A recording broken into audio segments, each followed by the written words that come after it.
नमस्कार दोस्तों, fair copy के चैनल पर आपका स्वागत है। आज हम बात करने वाले हैं कि एमसीक्यू क्वेश्चंस की प्रैक्टिस आप लोगों को कैसा करना चाहिए। दोस्तों, आपने कई अपने आसपास के लोगों को देखा होगा जो कि बात करते हो कि मैंने 1000 क्वेश्चंस लगा लिए, मैंने 2000 क्वेश्चंस लगा लिए, और हो सकता है कि आप ये सुन करके थोड़े से अंडर कॉन्फिडेंट हो जाए कि अरे बाप रे, इसने तो इतने क्वेश्चंस लगा लिए और मैंने इतने क्वेश्चंस नहीं लगाए हैं। तो आज हम बात करेंगे कि एमसीक्यू पर प्रैक्टिस करने का सबसे अच्छा पैटर्न कौन सा होता है। देखिएगा, आप क्वांटिटी में इस पूरी कॉन्सेप्ट को समझने की कोशिश कीजिएगा कि what I am trying to से।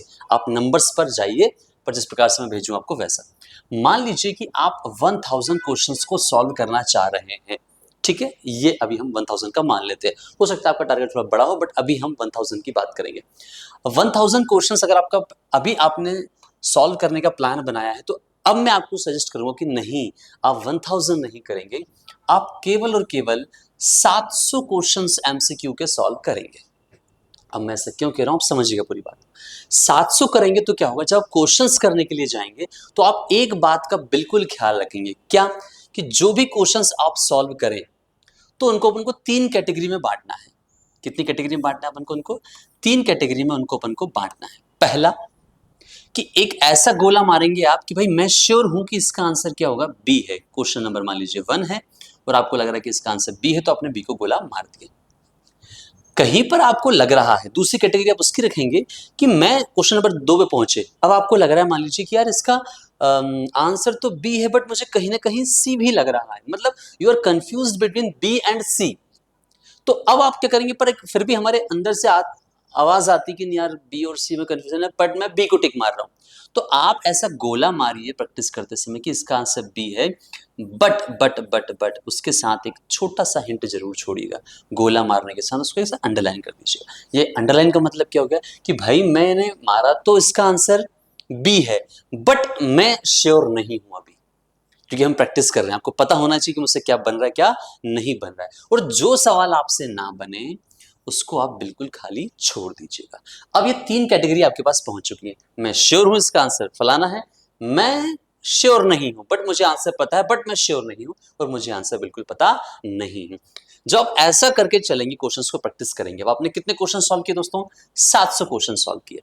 अब होगा क्या कि इसमें से ऐसा तो है नहीं कि सारे के सारे क्वेश्चंस बन चुके होंगे आपसे। होगा यह है कि आपके 400 क्वेश्चंस जो हैं, मान लीजिए अनुमान में मैं लगा रहा हूं, वो क्या है, सही आए, मतलब वो आपने करेक्ट टिक मारे थे, और 300 जो हैं वो आपके गलत क्वेश्चंस। अब मेरा कंसर्न ये है, इन 300 क्वेश्चंस का क्या करना है।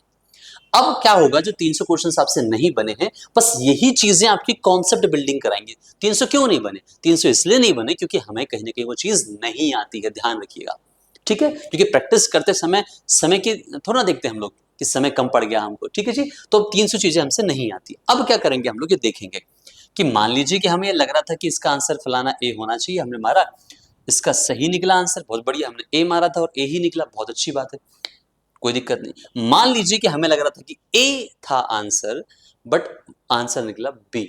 अब ये हमारे लिए चिंता का विषय है। ये 300 में से होगा, ठीक है, ध्यान रखिए, है ना। अब ये चिंता का विषय है, तो आप इसको फोकस करेंगे कि यार ये मेरा कॉन्सेप्ट गलत क्यों है, मेरे मन में ऐसा क्या ख्याल बना हुआ है, क्या कॉन्सेप्ट बना हुआ है कि मैं ए बोल रहा था और कैसा कॉन्सेप्ट इसमें बी क्यों है। आप इस क्यों का जो जवाब है, वाई का जो आंसर है, वो आप बिना खोजे आगे नहीं बढ़ेंगे। वही चीज कहां पर है कि आपको लग रहा था कंफ्यूज है। अब देखिए, कंफ्यूज थे, अब इसमें 2 चीजें हो सकती हैं आपकी, कि हो सकता है कि आपका आंसर सही निकले, कि आपको ए और बी में कंफ्यूज थे और आंसर आपने ए मारा था और ए ही निकला, चलो बहुत अच्छी बात है। अब सही निकला, इसका मतलब अब आपको कंफ्यूज नहीं रहना है। Now you have to build your concept कि हाँ भाई, इसका आंसर ए है और क्यों है ए, ये चीज के पीछे भी आपको भागना है कि इसका आंसर वाई, ए क्यों निकला। अगर गलत है तो फिर आपको फिर से खोजना है कि भाई साहब, मैंने तो इसका ए और बी में कंफ्यूज था, मैंने ए मारा है पर आंसर बी निकला है, इसका मतलब मेरे कॉन्सेप्ट टोटली गलत हैं। अब क्यों गलत हैं, अगेन मुझे उस कॉन्सेप्ट को क्या करना है, बिल्ड करना है। और जो आपसे सवाल नहीं बने थे, इसका सिंपल सा आपको खोजना है वाई। अब दोस्तों क्या होगा कि जब आपको वाई वाई वाई का आंसर मिलेगा ना दोस्तों, तभी ये 300 क्वेश्चंस क्या होंगे आपके इम्प्रूव होंगे जो आपसे नहीं बने थे।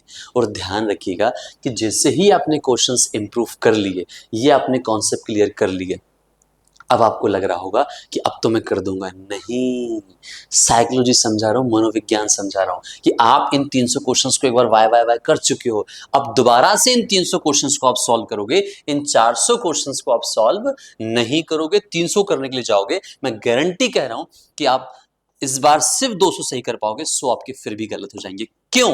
वो इसलिए क्योंकि कॉन्सेप्ट बिल्डिंग एक दिन में नहीं होती है। आप किसी चीज को बचपन से पढ़ रहे हैं, युवावस्था से, ग्रेजुएशन से, मास्टर्स से पढ़ रहे हैं, तो आपके मन में एक विचारधारा, कॉन्सेप्ट मन में बैठ जाता है। पहले हमको उसको कुदेरना है कि हमने गलत कॉन्सेप्ट बिठाया, उसको हटा करके फिर नया कॉन्सेप्ट पुट करना है। This things takes time. तो इस कारण से क्या होगा कि जो आपने 100 क्वेश्चन अभी गलत कर दिए, 200 सुधर जाएंगे, 200 अब भी गलत हो जाएंगे। हम फिर से बैठेंगे कि हमने क्या गलती करी है, वाई करके, और हम इसको सुधारेंगे। जब आप ऐसा कर रहे होंगे ना दोस्तों, तो आपकी एमसीक्यू की बेस्ट प्रैक्टिस चल रही होगी, ये मेरी तरफ से गारंटी है। इसलिए जब भी एमसीक्यू को सॉल्व करने के लिए जाएं, तो ज्यादा खाने से अच्छा है कि कम खाओ पर अच्छा खाओ। इस पैटर्न पर आप लोग चलिएगा।